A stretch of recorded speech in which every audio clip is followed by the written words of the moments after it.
हर हर महादेव प्रिय दर्शकों। बात मीन राशि की और बात जुलाई से लेकर दिसंबर तक की, क्योंकि आधा साल तो बीत गया। अब मीन राशि पर शनि की साढ़े साती शुरू हुई पिछले साल। साढ़े साती ने कमर तोड़ के रखा हुआ है। वैसे भी मीन राशि का स्वामी जो गुरु है, आपकी राशि का स्वामी अर्थात, वो कभी अस्त, कभी राहु के साथ में, कभी वक्री। तो मतलब समस्याओं से तो घिरे हुए थे ही पिछला साल भी। और ये 6 महीने बहुतों के लिए बहुत कुछ ठीक हुआ है। मैं ये नहीं बोलूँगा सबके लिए, बिल्कुल 1.5 साल से ऐसा ही चल रहा है। आप लोग कई हैं जो मेरे वीडियो देखने के बाद मुझसे कंसल्टेशन लेने के लिए कॉल करते हैं। तो उनसे वो बताते हैं मुझे कि नहीं, कुछ बेहतर हुआ है और हुआ भी है कुछ। लेकिन जिनकी कुंडली में गुरु की स्थिति ही खराब हो, date of birth, time of birth और प्लेस ऑफ बर्थ के हिसाब से जो आपकी कुंडली बनी होगी, उसमें बिल्कुल ही खराब स्थिति हो, तब तो उनके हालात अब भी नहीं सुधरे हैं। तो उनके हालात सुधरेंगे या नहीं सुधरेंगे अगले 6 महीनों में, इसी विषय पर डिटेल में चर्चा करूंगा। और ये वीडियो नक्षत्र आधारित ज्योतिष गणना के अनुसार होगा।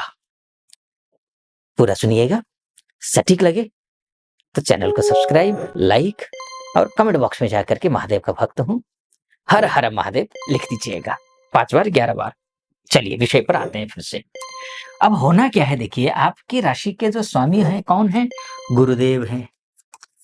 अब ये गुरुदेव जो है ये आ गए हैं कौन से नक्षत्र में? रोहिणी नक्षत्र में। और 20 अगस्त तक, 20 अगस्त तक ये रोहिणी नक्षत्र में ही रहेंगे।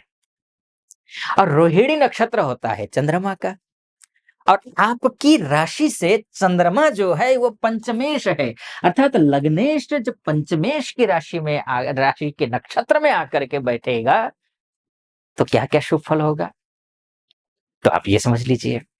सबसे पहले तो स्वास्थ्य के दृष्टिकोण से बहुत अच्छा होगा।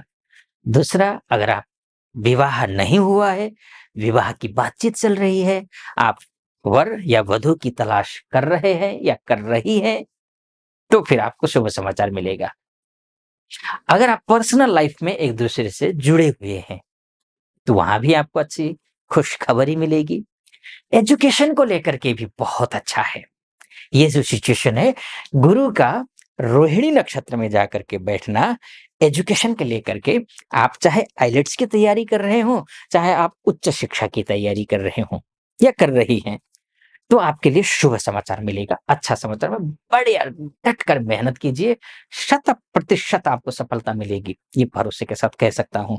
तीसरा चौथा पॉइंट कि आप अगर शादी हो चुकी है आपकी और संतान प्राप्ति की प्लानिंग कर रहे हैं और सफलता नहीं मिल रही है, तो संतान प्राप्ति के लिए ये उपयुक्त समय है। वैसे भी ग्रह गोचर के हिसाब से भी गुरुदेव जो है राशि के स्वामी आपके, वो कौन सी वृषभ राशि में है।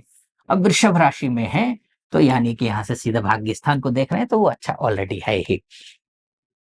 तो ये स्थिति है।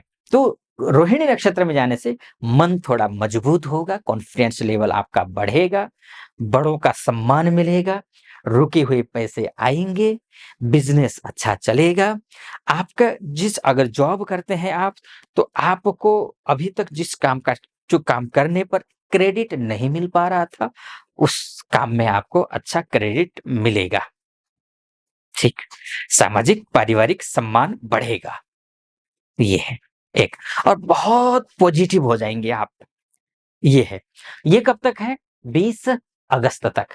लेकिन 20 अगस्त के बाद फिर से ये जो है, अगस्त के बाद फिर से तो नहीं, मतलब आगे ही जाएंगे। 20 अगस्त के बाद ये मृगशिरा नक्षत्र में जाएंगे। अब मृगशिरा जो नक्षत्र है वो भाग्येश का नक्षत्र है, ये मंगल का नक्षत्र है मृगशिरा नक्षत्र। अब भाग्येश के नक्षत्र में जाकर के बैठेगा तो यानी कि आपके 10 उंगलियां जो है ना वो घी में, ये मानकर चलिए। मंगल और गुरु दोनों के बीच में दूध काटी रोटी होती है, यानी कि बहुत अच्छी मित्रता होती है। और लग्नेश या राशेश और भाग्येश के नक्षत्र में जाकर बैठ जाए तो सब कुछ काम बनने वाला है, सब कुछ काम बनने वाला है, क्योंकि ये 9 अक्टूबर को वक्री हो जाएँगे, इसीलिए ये फिर से 28 नवंबर को रोहिणी नक्षत्र में वापस आएँगे। मैंने आपसे कहा ही रोहिणी नक्षत्र का भी अच्छा है, शुभ है, चंद्रमा का नक्षत्र है, अच्छा है, यानी कि साल के पूरा 6 महीने में सिर्फ 2 नक्षत्र गोचर करेंगे। वो कौन-कौन से नक्षत्र हैं? एक रोहिणी नक्षत्र, एक मृगशिरा नक्षत्र। गोचर 3 बार होगा, लेकिन नक्षत्र 2 ही होंगे। रेट्रोग्रेड है 9 अक्टूबर से लेकर के, तो क्या होगा कि वापस फिर से रोहिणी नक्षत्र में आ रहे हैं। तो ये एक मोटा-मोटी तौर पर गुरु के बारे में आप समझ लीजिए आपकी राशि के हिसाब से। अब मैं आता हूँ पैसों को लेकर के।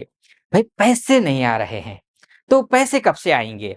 तो पैसे आने के लिए क्या है कि देखिए आपके सोर्स ऑफ इनकम का ग्रह कौन है? ये शनि है। आप अगर विदेश में रहते हैं, तो भी आपके लिए शनि मायने रखता है। तो आपके लिए विदेश में रह रहे हैं, पैसे नहीं है, स्वदेश में है तब भी पैसे नहीं है, तो होगा क्या? 3 अक्टूबर तक पूर्वा भाद्रपदा नक्षत्र में शनि महाराज रहेंगे। पूर्वा भाद्रपद नक्षत्र में शनि महाराज रहेंगे। और पूर्वा भाद्रपद नक्षत्र किसका है? ये गुरु का है, अर्थात आपकी राशि के स्वामी का है, आपकी राशि के स्वामी का। आप जो मेहनत करेंगे, आपकी राशि का स्वामी अर्थात आप स्वयं हैं, ठीक? आप स्वयं हैं। यानी कि आप जो भी मेहनत करेंगे, उस मेहनत का जो है मेहनताना, वो पूर्णतः आपको मिलेगा। अब क्या जो काम करते हैं आप, चाहे आप बिज़नेस करते हो, चाहे आप जॉब करते हो, चाहे आप अन्य कुछ काम करते हो, आपके काम बनेंगे और पैसे आएँगे। रुके हुए पैसे हैं, वो भी आएँगे और इसके साथ में आपका कोई ऐसा काम है, जो नहीं हो पा रहा है, पैसे की वजह से रुका हुआ है, वो काम भी आपका बनेगा। ये आप दूसरी बात है। ये इसके सा अगर आप विदेश जाना चाहते हैं, तब भी अच्छा है। शनि का गुरु के नक्षत्र में जाकर के बैठना शुभ है, बहुत अच्छा है। चूँकि ये भी 30 जून से वक्री हो रहे हैं, तो 3 अक्टूबर से फिर से ये शतभिषा नक्षत्र में गोचर करेंगे। यानी कि ये मई में ये पूर्व भाद्रपद नक्षत्र में गए हैं, शतभिषा नक्षत्र में थे उससे पहले, फिर ये वहाँ चलते रहे, फिर 30 जून से ये वक्री हुए थे, जिसकी वजह से फिर से वापस आए और फिर से वो शतभिषा नक्षत्र में ही प्रवेश करेंगे, यानी कि जहाँ से आए थे, वहीं फिर से प्रवेश कर रहे हैं। तो शतभिषा नक्षत्र किसका नक्षत्र है? वो राहु का नक्षत्र है और राहु कहाँ बैठा है? राहु आपकी ही राशि में बैठा है। तो क्या फल देगा? फल ये देगा क्योंकि राहु मोह का ग्रह है। अति लोभ मत कीजिएगा, अति लोभ नहीं ठीक है। जितना परिश्रम की पराकाष्ठा कर लीजिए, 100% आपको रिजल्ट मिलेगा।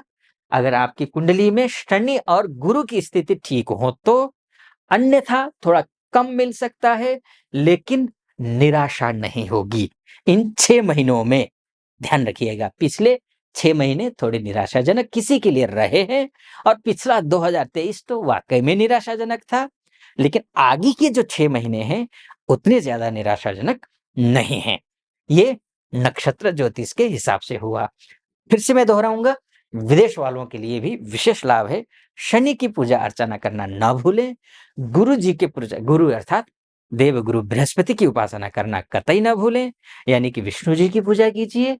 ओम नमो भगवते वासुदेवाय, इस मंत्र का जप करना है आपको, तुलसी जी पर जल चढ़ाना है आपको संडे और एकादशी छोड़ करके, ठीक? इतना करना है और शनि का जप करना है आपको। शनि का जप कौन-सा? ओम शम शनैश्चराय नमः, इस मंत्र का भी जप कर सकते हैं। इसके साथ में तंत्रोक्त बीज मंत्र है, ओम प्राम प्रीम प्रौम सह शनैश्चराय नमः, इस मंत्र का भी आप जप कर सकते हैं, आप कर लीजिए, इससे आपको लाभ होगा। ये मोटा-मोटी तौर पर था। 100% आप पर सटीक बैठेगा, इसकी कोई गारंटी नहीं है। आपकी कुंडली आपका डीएनए है, इसीलिए ये मोटा-मोटी तौर पर है। अगर आप विस्तार से अपनी कुंडली के बारे में जानना चाहते हैं, तो नीचे नंबर है, उस नंबर पे कॉल कीजिए, हमारी टीम से बात कीजिए, वहाँ बात करके मुझसे बात करने के लिए आप अपॉइंटमेंट ले लीजिए और आपकी कुंडली का निर्धारित तिथि पर विश्लेषण करेंगे। अब छोटी-सी बात मैं एक और कह देता हूँ, ग्रह गोचर के बारे में।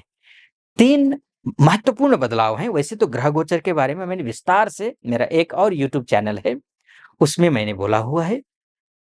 इसके डिस्क्रिप्शन में उसका लिंक भी होगा, आप वहाँ जा कर के आप उस लिंक को क्लिक करके ग्रह गोचर के माध्यम से फलादेश सुन सकते हैं। क्योंकि एक और निवेदन, अब यहाँ तक आए हैं तो आपको अगर मेरा वीडियो सटीक लगा हो, चैनल को सब्सक्राइब, लाइक और कमेंट कर दीजिएगा।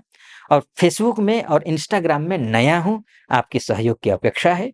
वहाँ भी आप जो है नीचे इसका डिस्क्रिप्शन में लिंक मिल जाएगा फेसबुक और इंस्टाग्राम का, उसको क्लिक करके फॉलो, लाइक और कमेंट वहाँ भी कर दीजिएगा। फिर से मैं विषय पर आता हूँ। 3 चीजें हैं, ठीक? 3 चीजें ये हैं, शनि वक्री 30 जून को आपके लिए क्या फल देगा? मिला-जुला फल है। इसके विषय में मैं दूसरे वीडियो में बताऊँगा। गुरु का वक्री होना आपके लिए बहुत शुभ है, अत्यंत शुभ है। जो चाहोगे वो पाओगे। चौथा, तीसरा, आपका भाग्येश 20 अक्टूबर से नीच का हो रहा है। विस्तार से जानने के लिए उस वीडियो में चैनल को सब्सक्राइब कर दीजिएगा, फॉलो कर दीजिएगा। फेसबुक देख रहे हैं तो आपके पास नोटिफिकेशन पहुंच जाएगा। आप देख लीजिएगा दूसरे चैनल का भी, ठीक है? फिलहाल अनुमति चाहूंगा, इस वीडियो को यहीं पर समाप्त करता हूं। ओम नमः शिवाय, हर हर महादेव।